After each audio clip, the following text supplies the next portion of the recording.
on their tradition of professionalism, teamwork, and dedication. They are an inspiration to all Canadians. Mr. Speaker, this year they will take flight in 40 locations across North America. I encourage everyone to check out a snowbird show as they pass through your hometown this year. Thank you, Mr. Speaker. The honourable member for Louis Saint Laurent.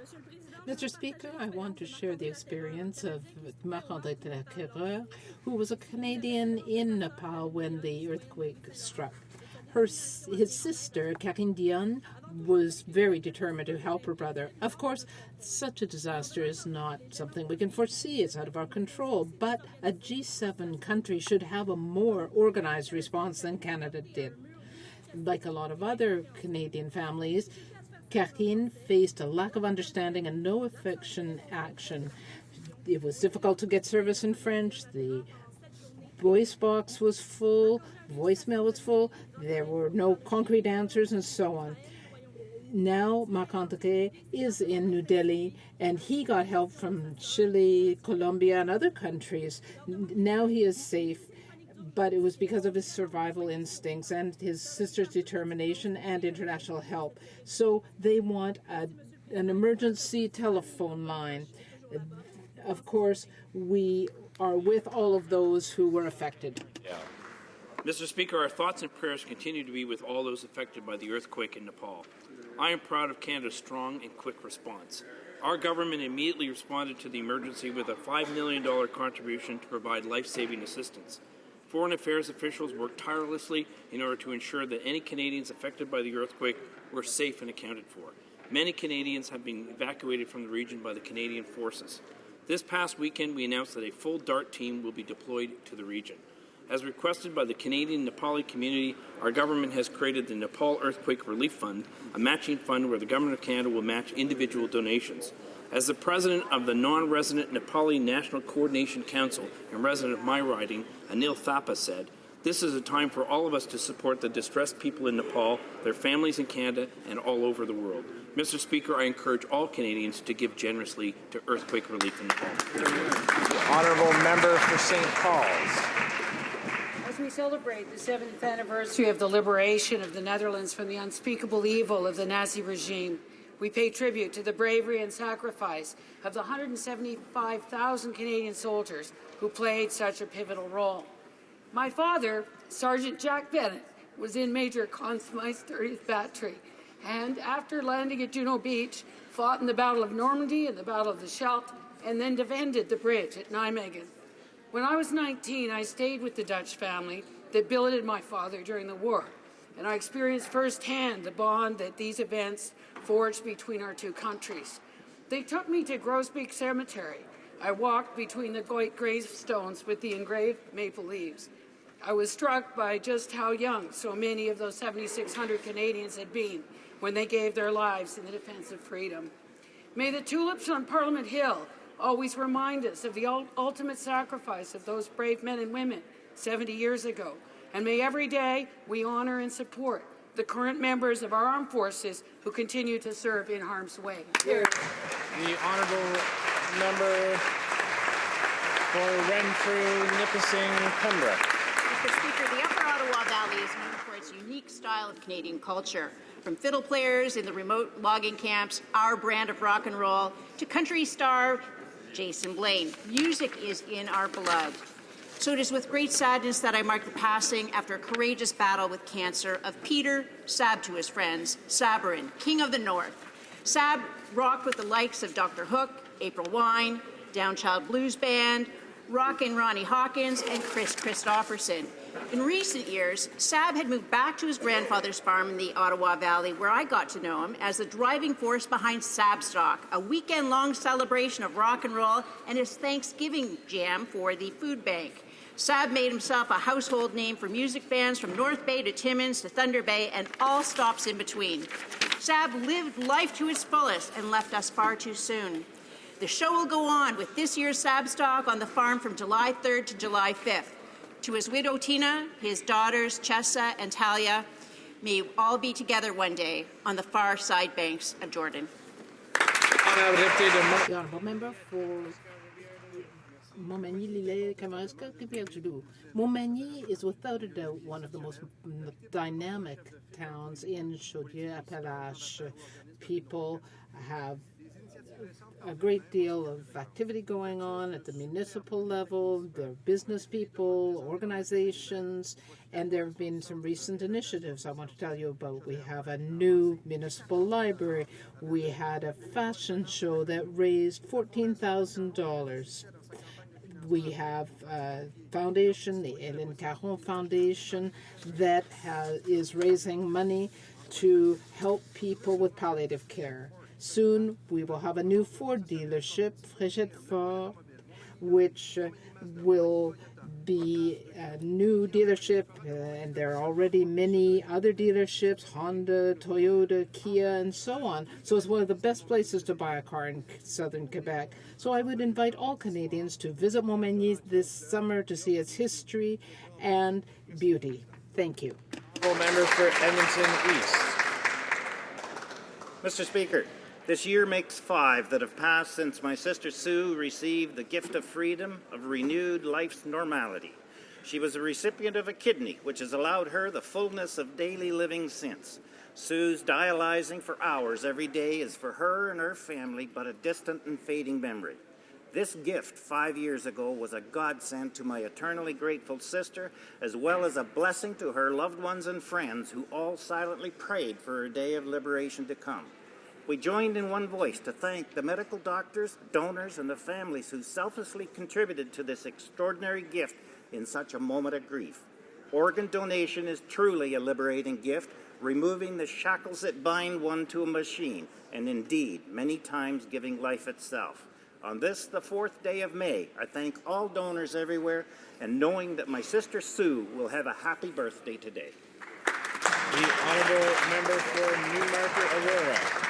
Thank you, Mr. Speaker. Mr. Speaker, tomorrow is International Day of the Midwife, a day to recognize the essential contributions that midwives make to ensuring safe, quality care to mothers and babies around the world.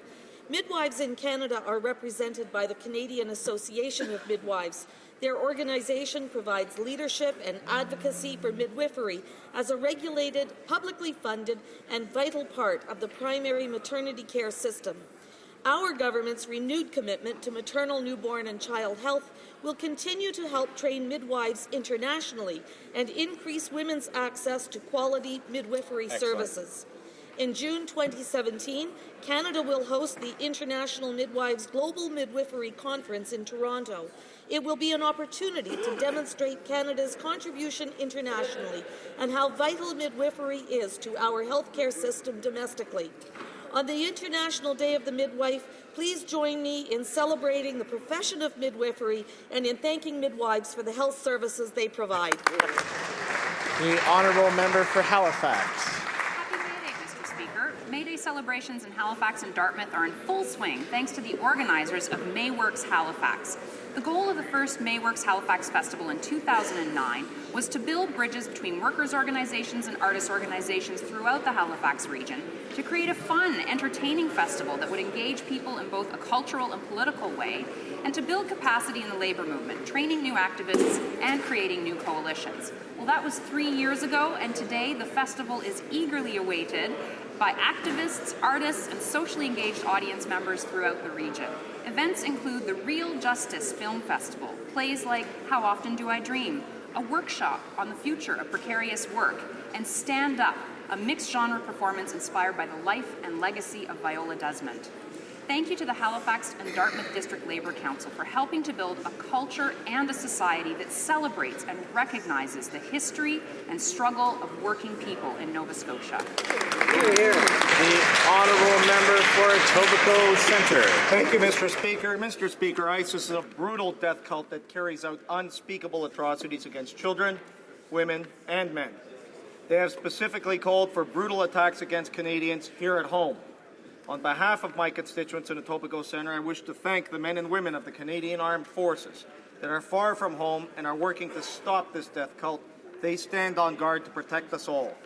Mr. Speaker, these are the types of missions our men and women are engaged in, advising and assisting a mission that is carried out by our Special Forces. Our CF-18 Hornets have conducted over 500 sorties, Our Polaris aerial refuelers have delivered over 8 million pounds of fuel to coalition aircraft, and our Aurora aircraft have conducted over 140 reconnaissance missions. To our brave men and women, to our Army, our Navy, and our Air Force personnel, a heartfelt thank you. Bravo. The Honourable Member for Pontiac. Mr. Speaker, community members in Shawville mobilized themselves along with the Pontiac Agricultural Society in order to erect the most beautiful stables in at least a 100-kilometer radius. These stables will welcome competitors from all over on Canada Day and during the Shawville Fair. I would like to take this opportunity to say hats off to all those who made this incredible project possible. L'agriculture Agriculture is important, and the NDP believes in its vitality. And we are working to help farmers, for example, by supporting the demands of milk and cheese producers in the negotiations between Canada and Europe. We support the labeling for genetically modified foods, and we are helping find solutions for bees and other pollinating insects. Mr. Speaker, Canadians can count on the NDP to develop a national food strategy and to bring in tax measures to help small farmers sell on the local market and to stay competitive and grow. Thank you. Member for Don Valley East. Mr. Speaker, it should come as no surprise that our Conservative government is the only one that stands up for middle-class families. Through our low tax plan for families, our government is helping 100% of families with children receive the benefits they need, so that they can put their hard-earned money towards their own priorities. What do we hear from the other side of the House, Mr. Speaker? New taxes, high debt, and the removal of these benefits we've brought forward for Canadian families. The leader of the Liberal Party is promising to raise taxes on families earning less than $60,000 who use tax-free savings accounts to save their money, and will raise taxes on millions of families who receive the universal child benefit. Mr. Speaker, we will make no apology for keeping more money in the pockets of Canadians. Thank you, Mr. Speaker. West Melville Marie. The Honourable Member. Can only be strong when our middle class is thriving, something this government doesn't understand. Their income splitting only helps 15% of Canadians and largely favors those who are better off. Middle-class families haven't had a real raise in decades. It's time to change that. Under Liberals, a family with 2 children earning $90,000 a year will get $490 a month from the Canada Child Benefit. That's $5,875 a year, fully $2,500 more than what the Gurdon government is proposing. Les familles monoparentales ne reçoivent rien. Single-parent families aren't getting anything from this government with income splitting, but under the Liberals, a single income family with $30,000 in income would have a tax reduction of $500. $70 per person every year back into the pockets of middle-class families. Le plan libéral. The Liberal plan will promote fairness and will promote the economy. The Honourable Member for Lotbinière-Chutes-la-Chaudière. Thank you, Mr. Speaker. I know that security is an issue that is top of mind for my constituents of Lotbinière-Chutes-la-Chaudière, and I rise today to say thank you to the men and women who keep us safe.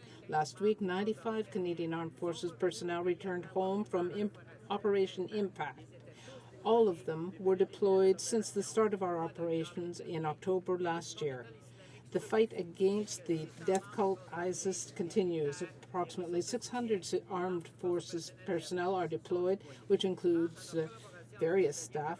And this is an example to the world because of their great work defending the values of freedom and democracy. On behalf of Lotbinière and Chutes-la-Chaudière, the residents there, and myself, I would like to express our thanks. Pierre Boucher. The Honourable Member for Longueuil, Pierre Boucher. Mr. Speaker, labour rights in Canada isn't about cherry-picking legislative measures and letting the rest go by the wayside. We have chosen to support workers, and we walk the talk. We're proud to be the first federal party to be unionized. we know that defending workers isn't just about rhetoric and then changing one's mind, because the unions understand this sort of strategy. Jerry Diaz, the president of Uniform, has been clear and saying that it is completely unacceptable to do what the Liberals have been doing, and that there is the impression that people's workers' rights are not important. Next October, people will be able to choose a party that respects workers, and that is the NDP. Mr. Speaker, it should come as no surprise that our Conservative government is the only one that stands up for middle-class Canadian families. Through our low tax plan for families, our government is helping 100% of families with children receive the benefits they need so that they can put their hard-earned money towards their own priorities. And what do we hear from that side of the House, Mr. Speaker? New taxes, high debt, and the removal of all of these benefits we've brought forward for Canadian families. The leader of the Liberal Party is promising to raise taxes on families and those who use tax-free savings accounts to save their money, and will raise taxes on millions of families who receive the universal child care benefit. Mr. Speaker, we will make no apologies for keeping more money in the pockets of Canadians. Yeah. Oral questions, questions orales. The honourable member for Halifax.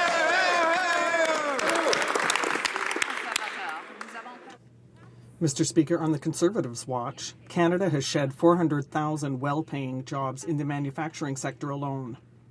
The middle class is having trouble making ends meet because wages are stagnating, and the Conservatives have simply put in place reckless measures that favour the wealthy few. Today, we learned that income splitting primarily benefits Conservative MPs. Why do the Conservatives insist on helping the richest Canadians while leaving the middle class behind? The Honourable Minister of Employment. Mr. Speaker, we have the family tax cuts and the increase in the universal child care benefit, and that will help 100% of families with children. Mr. Speaker, that will mean savings of some $2,000 for Canadian families with income splitting, and we're going to enhance the child benefit by some $600 and by some $720 for children ages 6 to 18. But under the NDP and the Liberals, families would only seek tax increases. Hundreds of thousands of Canadians have lost their jobs under the Conservatives. Manufacturing and retail are especially hard hit, and yet Conservatives are still focused on handouts for the wealthy few. Their income splitting scheme will give billions to the wealthy, while 85% of Canadians will get nothing at all. Shame. It turns out that Conservative MPs stand to benefit more than most. So why are the Conservatives stubbornly sticking to their income splitting scheme that helps the wealthy while leaving middle-class families behind? The Honourable Minister of Employment. Our family tax cut and benefits helps 100% of families with kids. Through the family tax cut or income splitting, families will save up to $2,000. The increased universal child care benefit will give families up to $2,000 per year for every child under 6, and $720 a year for kids 6 through 17. The NDP and Liberals would raise taxes on these families and take these benefits away. They would replace the family tax cut with a family tax hike, but we won't let them. The honourable member for Halifax. Mr. Speaker, while the Prime Minister was strutting about Baghdad and Kurdistan, we noted that coalition airstrikes killed 52 civilians, including 7 children. Bombing in Syria has killed over 2,000 people since the campaign was launched. Will the Prime Minister finally tell us how and when he intends to extract our troops from this war? Madame The Honourable Minister of Foreign Affairs. With respect to our engagement, and we've indicated that we are there for up to 12 months. We put that matter here before Parliament, Mr. Speaker. She should take at least some comfort in knowing that we are doing the right thing, Mr. Speaker. We're standing up to ISIL, which is a threat in that region and a threat to Canada. The honourable member for St. John's East. Mr. Speaker, this weekend in Kuwait, the Prime Minister made a very troubling comment. He said we can't know whether or not the military bombing mission in Iraq is effective. Yet he's ordered Canadian forces to bomb in both Iraq and Syria, while we raise this very question in debate in this House. Mr. Speaker, why is the Prime Minister focused more on campaign-style photo ops than on answering to Canadians about the war in Iraq and Syria? Good point. The Honourable Minister of Foreign Affairs. Speaker, this is a precision mission that we are carrying out in concert with our allies. We've been very specific, very clear on that, Mr. Speaker. And what the honourable member should be getting up is thanking the men and women in uniform and all those who are standing up for what is right in this world. The honourable member for St. John's East. Speaker, there are also new and troubling allegations published today in La Presse concerning Canadian military police treatment of prisoners in Afghanistan. We understand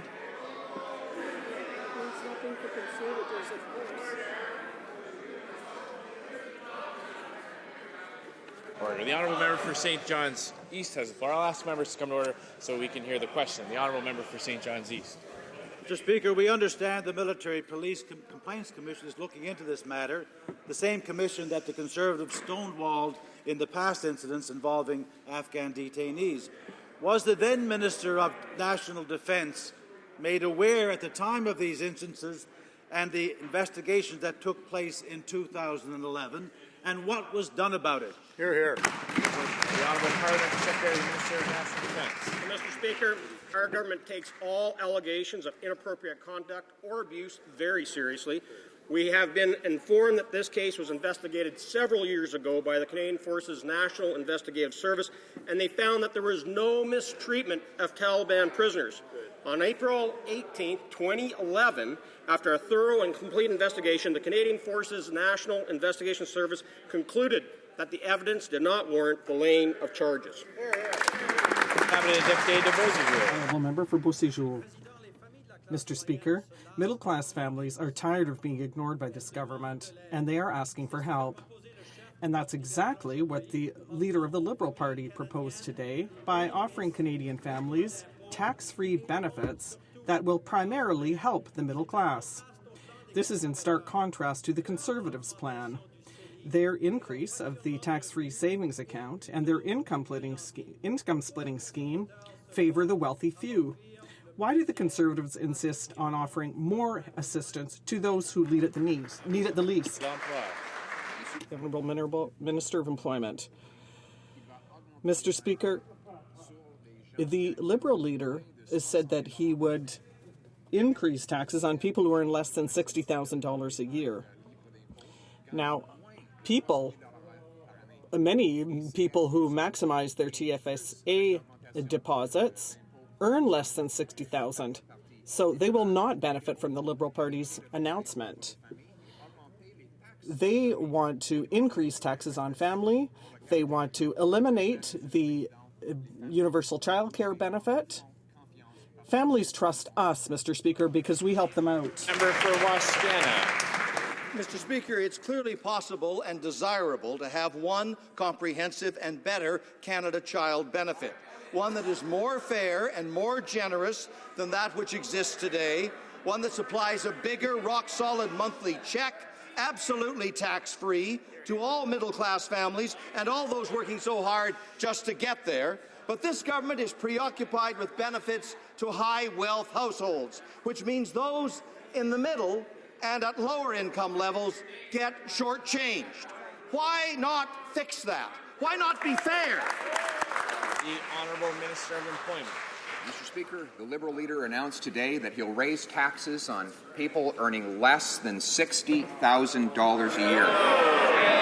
Most of the people who've maxed out their tax-free savings accounts earn less than $60,000 a year. The Liberal leader admitted he would raise their taxes.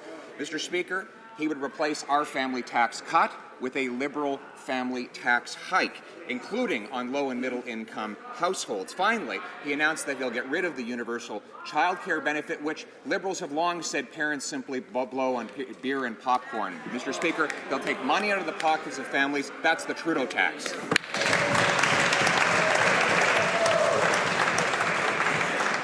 The minister will remember not to use proper names, but ridings. Ask the minister not to put me in the position of having to make that kind of determination. Just steer clear of proper names. The honourable member for Wascana. Mr. Speaker, he just makes it up. It all depends on your conception of fairness. This government's $2 billion tax break pays a nice bonus to some families with incomes over $200,000, but 86% of Canadians can never qualify. A family with a single mom or dad gets nothing. A double income family where the breadwinners are two teachers at typical average salaries, they can never qualify. Why not have one larger, fairer, non-taxable child benefit and cut the tax rate across the board on the middle income? The Honourable Minister of Employment.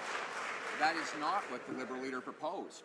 Today, the Liberal leader said he would raise taxes on those earning less than $60,000 a year. The facts are clear.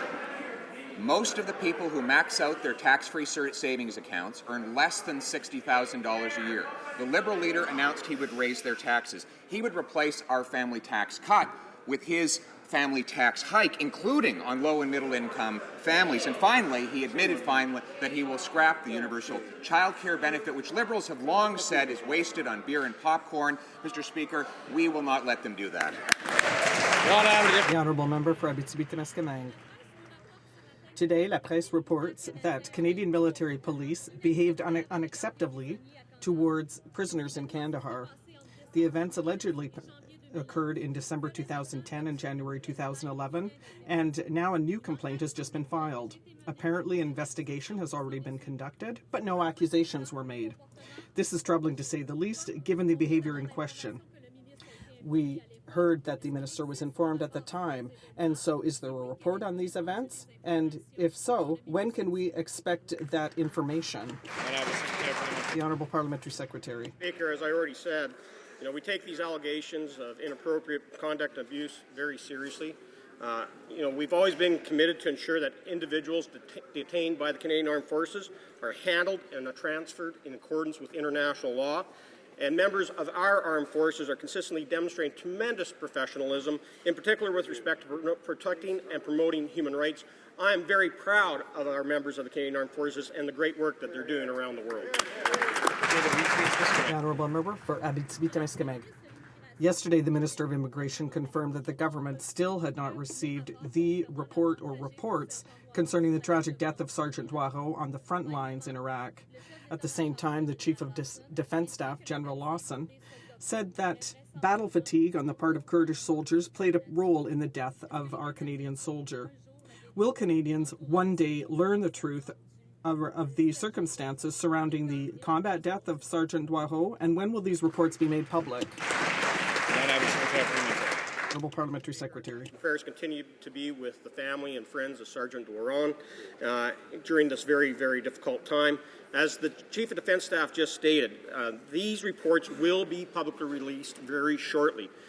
We intend to release the parts of the report that do not impact upon confidential military operations. But let's remember that we are there to work with the Kurdish Peshmerga and the Iraqi security forces and all our allies to stop this terrible jihadi terrorist organization.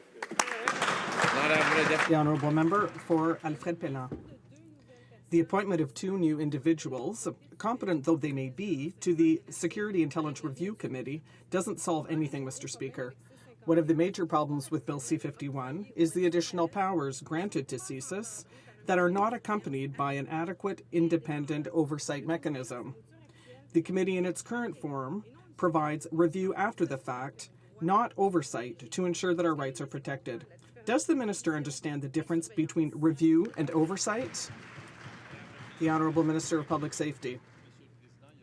Mr. Speaker, there are several oversight mechanisms in Bill C-51, and there are review mechanisms as well. Mr. Speaker, in Canada, we can be proud of having a model that is the envy of the world. HoC, Mr. Speaker, well, if the NDP really wants to act in the interest of the public to protect Canadians' rights and freedoms, the NDP should stand up, because we have boosted the budget, and I am proud that it is a Quebecer that is going to be heading up HoC.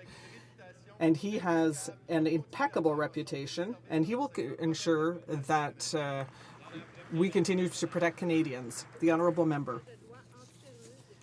Mr. Speaker, since the Conservatives introduced their anti-terrorism bill, discontent has been growing across the country.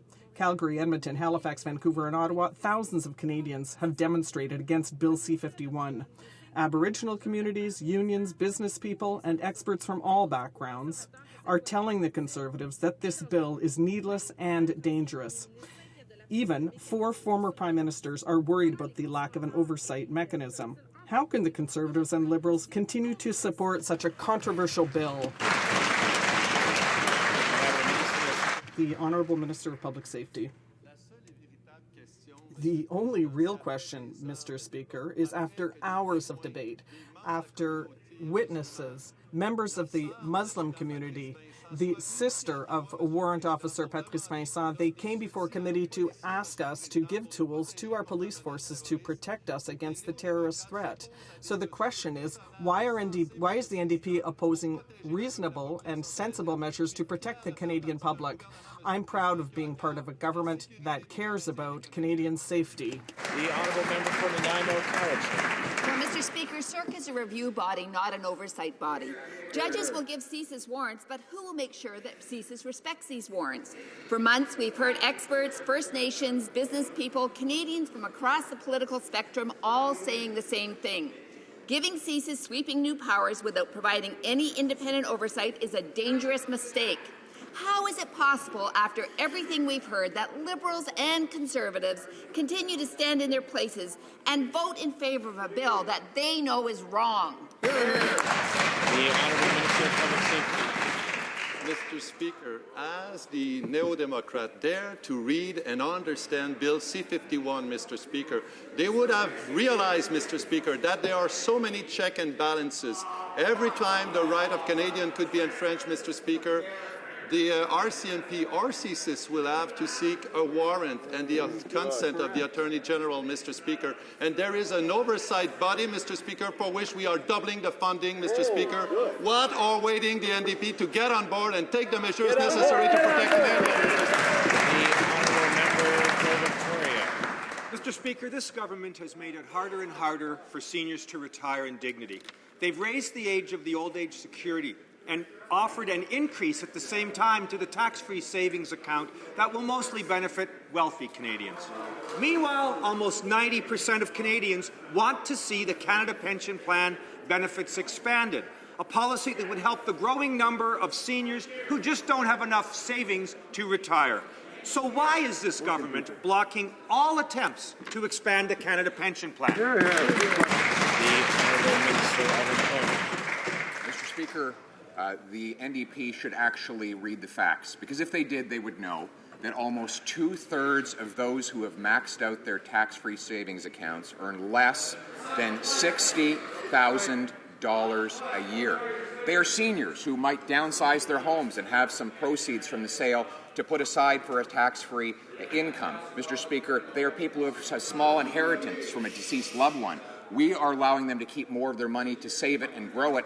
The NDP and Liberals want to raise taxes on these middle-class, hard-working people who earn less than $60,000 a year. Honourable Member for Notre-Dame-de-Casse-la-Chine. Mr. Speaker, the Conservatives just want to give away handouts to the richest Canadians, and that's nothing new. A new poll shows that close to 90% of Canadians prefer the NDP's plan that would help them save for their retirement by expanding the Canada Pension Plan and the Quebec Pension Plan. Will the Conservative government finally work with the provinces to increase CPP benefits instead of creating tax loopholes for their richest friends? Minister of Employment. Mr. Speaker, the NDP and the Liberals are talking about a tax hike because that is their plan. And to fund that plan, they need money. And the only way they can get that money is to increase taxes on small and medium-sized businesses and on workers, which would kill jobs. And that is why we rejected their plan. We help people save money by reducing their taxes, whereas the Liberals and NDP would do so by hiking taxes, Mr. Speaker. That's the difference between us. We believe that people should be able to keep more of the money they earn, and we have delivered the goods, Mr. Speaker. The Honourable Member for Témiscouata Basque. Mr. Speaker, the middle class is losing ground under the Conservatives. Quebec's manufacturing sector has lost over 100,000 jobs since the Conservatives came to power, and in January and February, manufacturing production was sluggish. But regardless of the economic performance of this or any other industry, the leaders of these companies continue to benefit from a generous tax loophole with regard to their stock purchasing options, to the tune of $700,000. Will the Conservatives finally help the middle class instead of giving goodies to their cronies? Well, Minister of Industry. Certainly, Mr. Speaker, we must protect the manufacturing industry. And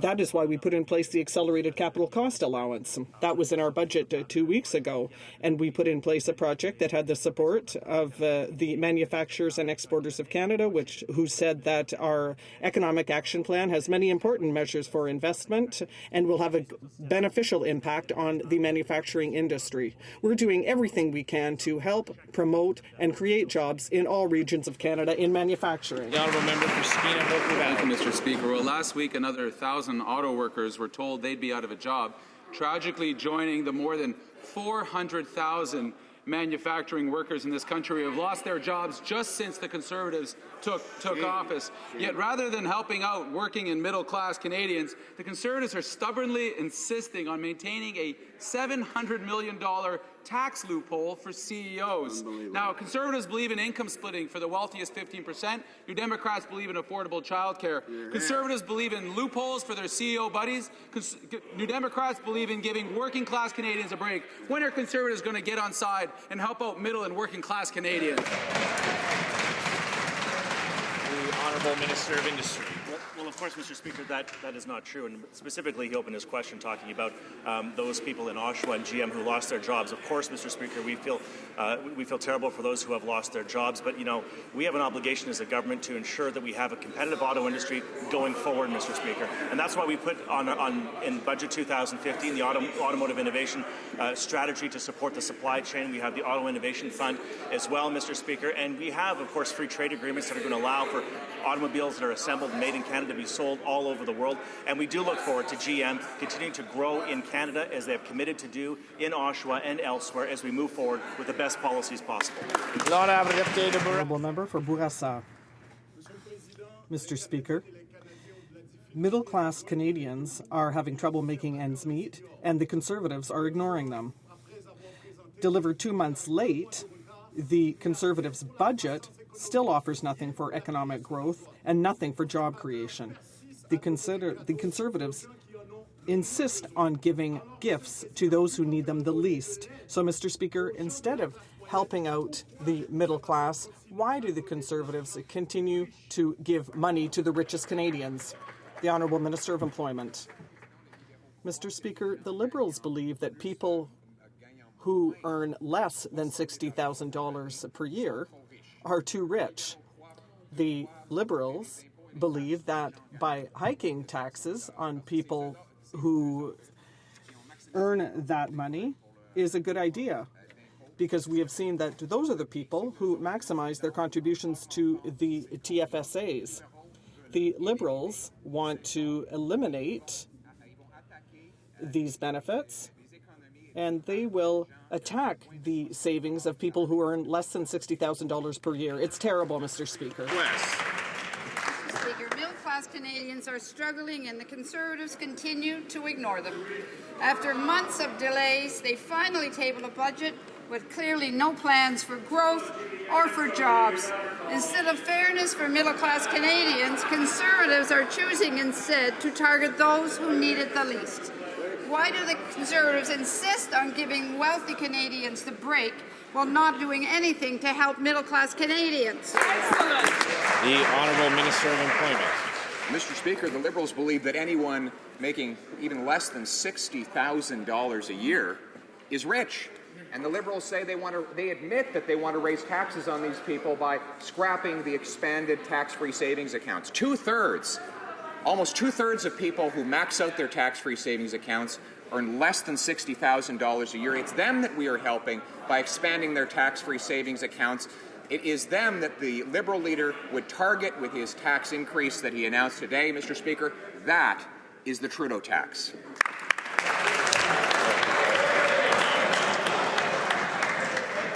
I've asked the Minister to be mindful of using proper names. I hope I don't have to ask him again.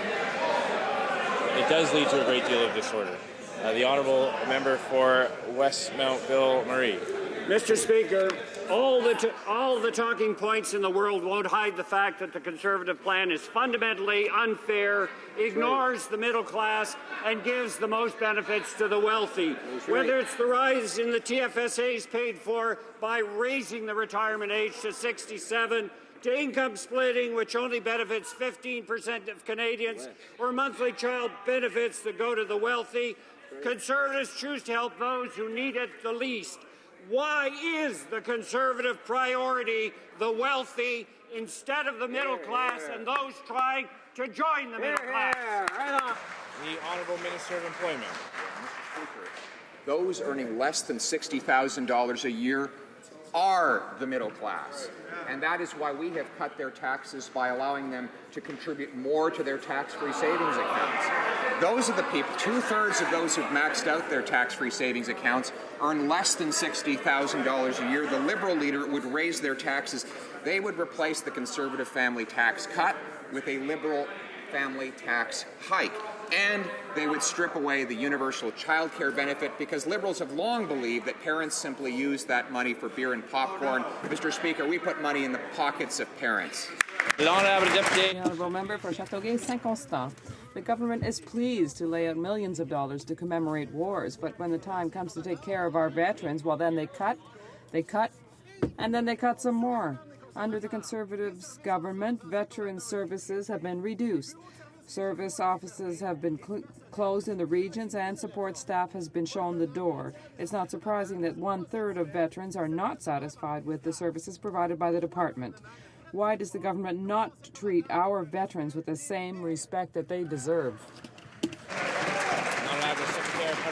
The Parliamentary Secretary. Speaker, Veterans Affairs always strives to improve support for Canada's veterans and their families. And recently, Mr. Speaker, the Minister of Veterans Affairs announced that over 100 new case managers and over 100 new disability benefits employees are being hired to improve processing times. Mr. Speaker, within our Economic Action Plan 2015, there is a long list of benefits that we're offering to veterans, and I'd like to know why this member is voting against those benefits, Mr. Speaker. The Honourable Member for Newton North Delta.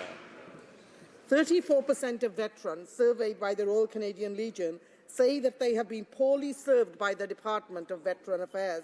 This is after the department got rid of its own survey to monitor satisfaction. The Conservatives closed regional offices of Veterans Affairs.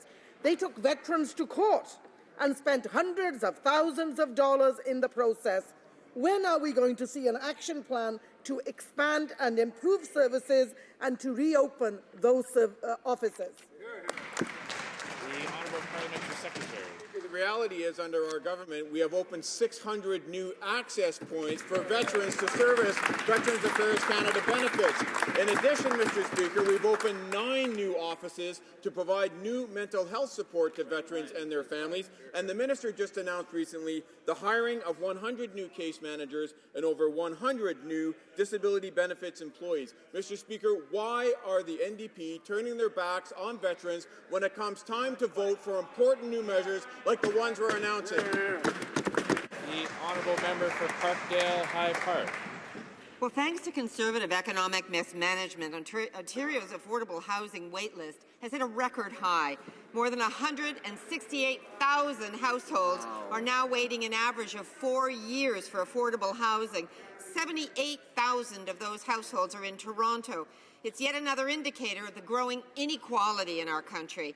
Canadians are working harder and falling further behind, with 1.3 million out of work and so many in need of affordable housing. So will the Conservatives finally admit to the economic damage they've done? Honourable Minister of State. Mr. Speaker, the list that the member is referring to is a list of people who are currently, many of them in housing, looking for less expensive rent. And certainly we support the province of Ontario if they want to use their investment in affordable housing money to help subsidize cheaper rent for those individuals. We also have people who are homeless. We have our homelessness partnering strategy to address that need. But, Mr. Speaker, we are making life more affordable for middle-class Canadians so that they can afford the rent and the housing in the regions that they live in. That's increasing the universal child care benefit for all families with children under the age of 18. That's family tax cuts, Mr. Speaker, as well as supports for families who are vulnerable. So, Mr. Speaker, we'll continue to make smart investments, help the provinces so that Canadians can live in affordable housing. The Honourable Member for Hochelaga. In terms of social housing, the demand far outstrips supply. In Ontario alone, under the Conservative government, wait lists have only increased, such that today 165,000 families are waiting for social housing. The average wait is 4 years, but in some places families wait up to 10 years. There is desperate need. When will the government put forward a real strategy to ensure that Canadian families have access to affordable housing? Honourable Minister of State. On that, in fact, Mr. Speaker, in the most recent budget, we announced a measure whereby co-op housing and not-for-profit housing can renegotiate their mortgages so that they can continue to provide affordable housing to the people that they are serving. Mr. Speaker, the NDP have no plan to help people with housing. All they want to do is raise taxes. They want to raise taxes on every sector in our Canadian population. That doesn't help those who are vulnerable. It doesn't help those who are trying to make more money, get better skills, earn more money so that they can afford the housing in their region. We want to help every single Canadian family, including those who are vulnerable. The honourable member from Mississauga East Cooksville. Mr. Speaker, the loss of life and the destruction of civilian homes in Nepal is overwhelming. Canadians from across the country have been giving generously to help those in need. Canada's response has been swift, with the immediate deployment of an assessment team to gain first-hand situational awareness of the immediate needs on the ground. Can the Minister of Foreign Affairs please update the House on Canada's efforts to provide assistance to the people of Nepal? The Honourable Minister of Foreign Affairs. Mr. Speaker, Canada remains deeply concerned about the impacts of the earthquake in Nepal, and that's why the Prime Minister has directed Canada's Disaster Assistance Response Team to be deployed to Nepal. The DART is a vital asset and is critical in meeting three needs: water purification, primary medical care, and engineering help. The immediate deployment of aid is made possible by C-17 Globemaster airlift craft, which is a capability that our government both secured and recently enhanced for the Royal Canadian Air Force. And we will continue working with our international partners to meet the urgent needs of the people of Nepal. The honourable member from Beaches, East York. Mr. Speaker, on Friday, the Minister of Transport announced that Canadians are going to have to wait 10 more years for the full phase-out of unsafe rail tank cars. The announcement was an admission of the enormous risks we face, Mr. Speaker, but it was also a response that's far too casual in the face of those risks. We cannot afford more derailments like Gogama and Lac Mégantic. Do the Conservatives really think it's acceptable to wait 10 years to protect our communities? I'm very pleased to update the House on our announcement that happened in Washington on Friday with Secretary of Transport, Secretary Fox. We made the announcement together because by nature these cars go back and forth across the border. It was the culmination of a years-long amount of negotiation work with the United States to balance what can be done reasonably and pragmatically with respect to the phase-out and Canada's very real desire to get this done as quickly as possible. I'm very proud of the work that the officials at Transport Canada did, and I'm proud of our government for moving forward so quickly. The honourable member for Brossard-la-Prairie. Mr. Speaker, the people remain concerned. Unsafe tanker cars continue to go through our communities and will for another 10 years, whereas the Americans have set up a system for safer brakes. In Canada, there's nothing. will the minister tell us, and be transparent, tell us when the wagons will have, or the cars will have safer brakes? The Honourable Minister of Transport. Again, I'm very pleased with our announcement on Friday. If you take a look at the details of the actual phasing out, you will see very clearly, Mr. Speaker, that Canada is a full 8 months ahead of the United States in the first phase out. That's a very important step.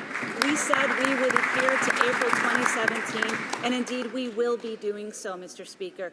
As for with respect to the ECP brakes that the Honourable Member pointed out, we continue to do our testing here in Canada. We've agreed that those will be operating rules not attached to the tank car standard. That's the appropriate way to maneuver. The Honourable Member for Nickelbell. Mr. Speaker, many mining companies have projects that create excellent jobs here in Canada and in an environmentally responsible manner. Unfortunately, the Conservative government is doing nothing to help them. The President of the Mining Association of Canada deplores the fact that the government is not doing enough to consult First Nations. The MAC even says that they consult more than the government does. Why is the government undermining the efforts of developers and not doing enough to get their projects off the ground? The Honourable Minister. Canada is recognized as being a world leader in terms of transparency and accountability in the extractive industries in the country and around the world. This legislation establishes fair rules for the companies that are carrying out the activities here and abroad and provides certainty for investors and strengthens the integrity of the extractive companies in Canada. Mr. Speaker, sustainable development of our resources can grow our economy while protecting the environment. But the Conservatives keep dropping the ball. The Mining Association of Canada is calling out the Conservatives for ignoring its duty to consult with First Nations. In fact, the CEO said, and I quote, "I think we're doing more of the consulting than they are." When will the Conservatives stop ignoring the potential of sustainable development? When will they stop ignoring their duty to consult and start living up to their responsibilities? The Honourable Minister of Natural Resources. Thank you, Mr. Speaker. 2 quick points. First of all, we've undertaken extensive engagement with Aboriginal communities during roundtable sessions across the country, specifically around the extractive sector and mining. In fact, this year alone, we've engaged 83 Aboriginal organizations through these sessions. This, in addition to numerous meetings that have occurred in years prior. Our legislation establishes a level playing field for companies and domestically and abroad. Aboriginal consultation has been important. But that aside, Mr. Speaker, everything we do for the mining, he votes against. And people in Northern Ontario, Northwestern Ontario in particular, Ring of Fire all told they know he votes against it. The Honourable Member for Mount Royal. Mr. Speaker, this morning we learned that 2 complaints were allegedly lodged in December 2010 and January 2011, claiming that Canadian military police would have instilled a climate of terror in the prison for which they were responsible in Afghanistan. After the initial investigation did not result in any charges being laid, what can we do to ensure that the treatment of prisoners is done in accordance with international law? Well, Mr. Speaker, as we've already discussed earlier today, our government takes these allegations very seriously, and all of these type of inappropriate actions of abuse are thoroughly investigated.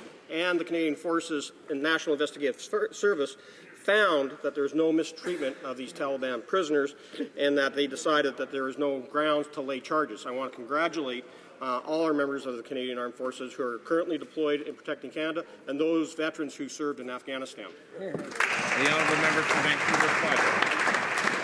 Sergeant Moiron lost his life due to friendly fire in northern Iraq almost 2 months ago.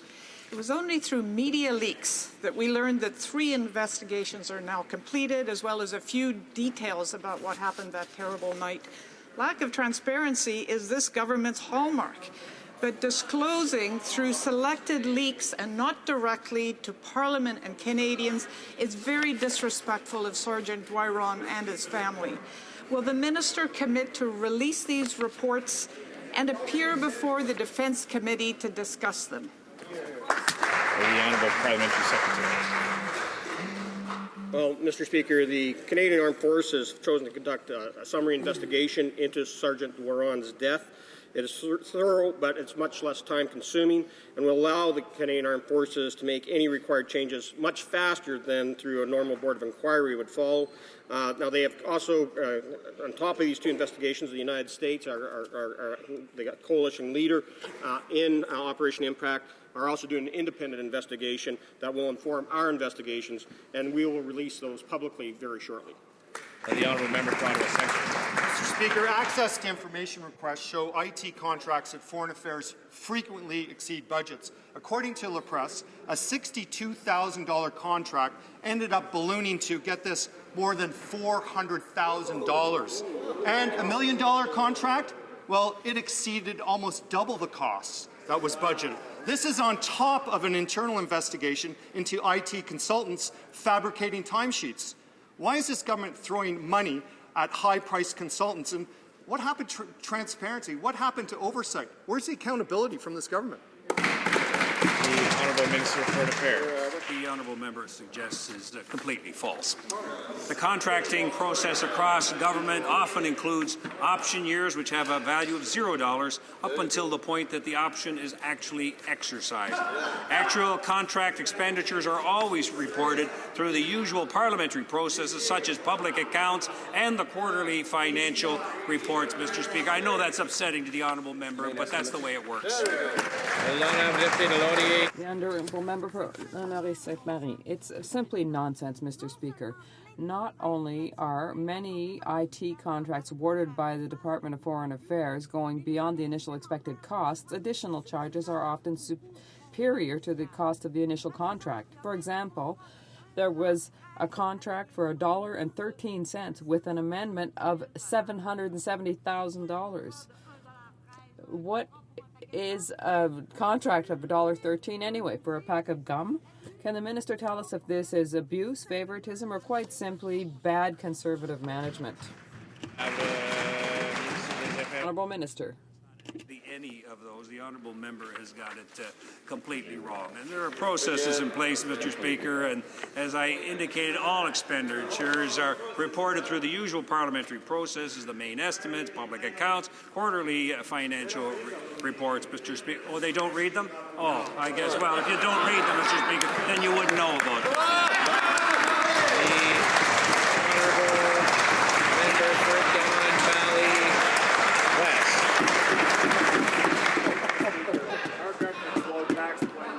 Middle-class Canadian families balance their budgets while we balance ours. That is why we have introduced the family tax cut and enhanced universal child care benefit. Would the Minister of Employment please tell this House about the important announcement he made Friday, keeping more money in the pockets of hard-working Canadian families? The Honourable Minister of Employment. Mr. Speaker, yes, I announced again the family tax cut and benefits, which helps 100% of families keep more of their money. Today, the Liberals announced that they would take that money away. They would replace a Conservative family tax cut with a Liberal family tax hike. They announced that they would raise taxes on those earning less than $60,000 a year who contribute the max to their tax-free savings accounts. And, Mr. Speaker, these are the tax increases they will admit. We know their billions of dollars in uncosted spending promises would require many more taxes on the middle class. The Honourable Member for St. Paul.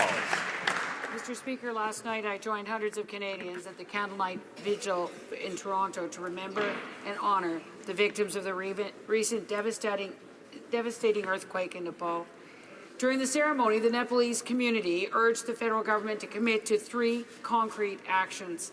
1, substantially increase the current $10 million aid commitment. 2, double the time for matching donations. 3, ease the family reunification requirements for those affected by this terrible tragedy. Will the government commit to these 3 clear requests? The Honourable Minister of International Development. Speaker, of course, we've been at the forefront of the global response, and Canadians can be proud of this. We established a matching fund for humanitarian donations. We made available also supplies from Canada's emergency stockpiles in Mississauga and Dubai. So Canadian support is helping to providing safe drinking water and food to those in need. providing medical supplies and shelters, deploying mobile hospitals, which will help up to 200 people a day, and deploying a DART assessment team. So Canadians are way much at the forefront of this crisis. We have an integrated approach, and we make a difference on the ground, Mr. Speaker. Honourable member for Hamilton Mountain. Cuts to Canada Post and the plan to phase out urban door-to-door mail delivery have been an outright disaster. But instead of putting a stop to it, the Conservatives are allowing Canada Post to ignore city bylaws and railroad unwanted mailboxes into our communities. The City of Hamilton is taking Canada Post to court just so it can have input on where those mailboxes go. And incredibly, Canada Post is going to court to strike down the bylaw. Will the minister take responsibility, intervene, and finally put a stop to this? Honourable Minister of Transport. Thank you, Mr. Speaker. As part of their 5-point plan to ensure self-sustainability, Mr. Speaker, Canada Post is converting the last third of addresses to community mailboxes. In citing these mailboxes in municipalities, they must work with the municipality. And in fact, they send out a survey to each and every affected homeowner who will be affected by the move to the community mailbox. They get this information back and they are supposed to work with the municipalities. We expect them to do exactly that and to be sensitive to the needs of municipalities. With respect to the jurisdiction, however, that is a matter before the courts, and I expect that that'll be solved there. And the Honourable Member for West Vancouver, Sunshine Coast, Sea to Sky Country. Mr. Speaker, the Prime Minister and the Minister of National Defence were recently in Iraq, where they met with Iraqi and Kuwaiti leaders about challenges in the region and reaffirmed Canada's role in the fight against ISIS. Hear, hear. Having been on the ground in Baghdad on a 2011 human rights issue, I can personally attest to the importance of our role in Iraq today. Can the Parliamentary Secretary to the Minister of National Defence update this House on our mission against the ISIS death cult? Great question. Parliamentary Secretary. Well, I want to thank the honourable member for the question from West Vancouver, Sunshine Coast, Sea to Sky Country. Mr. Speaker, our government is very proud of the men and women of the Canadian Armed Forces who are working to bring peace and stability to the region and keep Canadians safe. I'm pleased to inform the House that the Royal Canadian Air Force has now conducted over 800 sorties in the region. And our Canadian Special Operations Forces continue to work with our allies in an advisory and assistance role by providing strategic and tactical advice to Iraqi forces. And on Saturday, while visiting the region, the Prime Minister announced that we're providing Iraqi forces with bomb disposal robots and night vision goggles to help them degrade the terrorist ISIL threat. The Honourable Member for Barry-Chaudieu-Nicolet-Bécancour. Mr. Speaker, Quebecers are all against the reform of the Temporary Foreign Workers Program. It's a reform that doesn't take into account Quebec's realities. We're not talking here about positions in agriculture, but also in engineering, in technology and medicine. The federal government's acting alone again. They couldn't care less about the repercussions of their decisions on the economy of Quebec and its regions, to the degree that where businesses are talking about moving to the U.S. Can the government tell us that they're going to continue to turn their backs on Quebecers' demands and let well-paid jobs go? The Honourable Minister of Employment. Mr. Speaker, the Honourable Member is wrong. There's a specific program for industries, for agricultural industries, and there's also an allowance for more well-paid industries. But at the same time, Mr. Speaker, the reform ensures that Quebecers are prioritized for jobs in the province, and we will never allow Quebecers to be pushed aside in order to give jobs to temporary foreign workers. The Honourable Member for Barry-Chaudieu-Nicolet-Bécancour.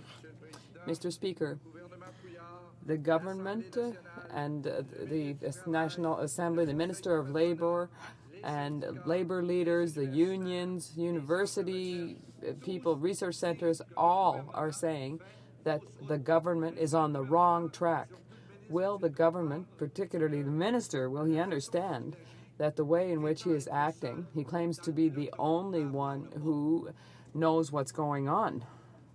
Monsieur le Président, il y a des Québécois sans emploi et ils devraient être priorisés pour les emplois au Québec.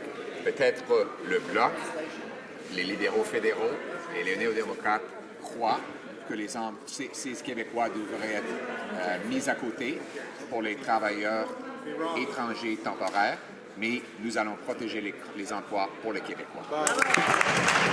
L'honorable député de Haute-Gaspésie-la-Métis, Monsieur le Président, les forêts privées commencent sérieusement à être en crise. Plus de 200 emplois. Nous avons un problème avec... Sorry, testing. 1, 2, okay. It's working now. The honourable member for Haute-Gaspésie-la-Métis-Matane-Matapédia. Mr. Speaker, private forests are seriously beginning to be in a crisis. More than 200 forestry management jobs will disappear in the eastern part of Quebec with the abandonment of jobs creation program. This is a real disaster for small communities who survive from the forests. The minister responsible for economic development in Quebec has already been called upon by the Federation of Forestry Producers. They deplore the decision of the federal government to no longer finance this key sector. They're only asking for $10 million over 2 years in order to help private Quebec forestry producers and the communities affected. Will the minister hear them?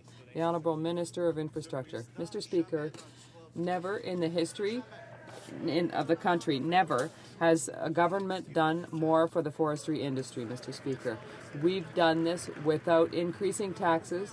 We've done so in respect for provincial areas of jurisdiction. NDP, they don't care about that. They want to centralize everything in Ottawa and not respect the provinces. But we'll continue to work very hard. We also respect the fact that this is something that comes under provincial areas of jurisdiction. The Honourable Member for Haute-Gaspésie. It will be 5 years next month since the federal government launched its shipbuilding procurement strategy. 5 years and still not a single ship has been built. In fact, the only things that are progressing, Mr. Speaker, are the number of announcements of cost overruns and reports of delays. Since it's urgent to replace some of these ships, particularly the icebreakers, why is Ottawa not rectifying the situation? Why do they stop turning up their noses at Quebec's shipyards and give them a part of the contracts in order to speed up production of the ships? The Honourable Minister. Mr. Speaker, our government is determined to provide our men and women of the armed forces with the equipment that they need. Mr. Speaker, our national shipbuilding procurement strategy, the shipbuilding strategy is intended to create 15,000 new jobs with $2 billion in benefits. So there are 200 businesses in Canada that have already received income of some $500 million. Thank you. That concludes the question period for today. Tabling of documents, State Holder Dr. Ma, the Honourable Parliamentary Secretary to the Government House Leader. Thank you, Mr. Speaker. Mr. Speaker, pursuant to Standing Order 36.8, I have the honour to table in both official languages the government's responses to 3 petitions. 3. Introduction of government. The Honourable Minister of State for Finance. Mr. Speaker, pursuant to Standing Order 83.1, I wish to table a notice of Ways and Means motion to implement certain provisions of the budget tabled in Parliament on April 21st, 2015, and other measures. Pursuant to Standing Order 83.2, I ask that an order of the day be designated for consideration of the motion. Introduction of government bills.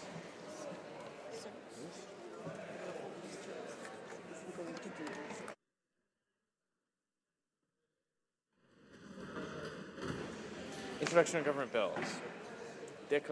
Statements by ministers. Reports from interparliamentary delegations.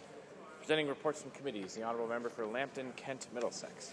Thank you, Mr. Speaker. I have the honour to present in both official languages the 8th report of the Standing Committee on Agriculture and Agri-Food in relation to its study of the main estimates for the fiscal year 2015 and 2016. The Honourable Member for Bruce, Grey, Owen Sound. Thank you, Mr. Speaker. I have the honour to present in both official languages the 8th report of the Standing Committee on Transport, Infrastructure and Communities in relation to Bill C-52, an act to amend the Canada Transportation Act and the Railway Safety Act. The committee has studied the bill and has decided to report the bill back to the House with amendments. Introduction of private members' bills. Première lecture de projet de loi d'intérêt. First reading of Senate public bills. Motions. Motion. Presenting petitions, Présentation des pétitions, the Honourable Member for Kitchener-Conestoga.